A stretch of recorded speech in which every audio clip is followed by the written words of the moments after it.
حفیظ مولوی احمد ابن محمد فائق صاحب صدیق، جنہوں نے حافظ ابو صالح صاحب الجی کے پاس اپنا حفظ مکمل کیا ہے، وہ آئے اور قرآن مجید کی چند آیات تلاوت فرمائے۔ اعوذ باللہ من الشیطان الرجیم، بسم اللہ الرحمن الرحیم،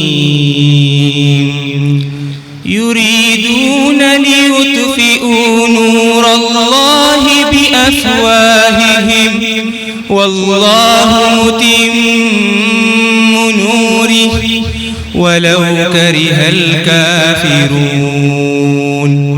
هو الذی ارسل رسولہ بالہدى ودین الحق لیظہرہ علی الدین کلہ ولو کرہ المشرکون، یا ایہا الذین آمنوا هل أدلكم على تجارة تنجيكم من عذاب أليم،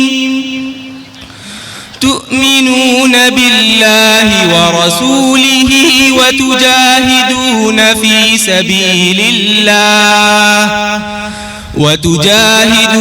في سبيل الله بأموالكم وأنفسكم،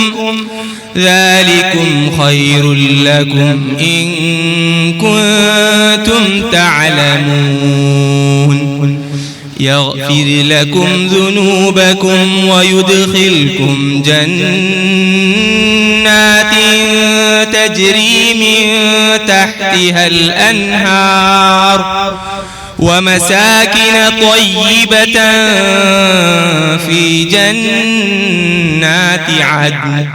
ذلك الفوز العظيم، وأخرى تحبونها نصر من الله وفتح قريب وبشر المؤمنين۔ صدق الله العظيم۔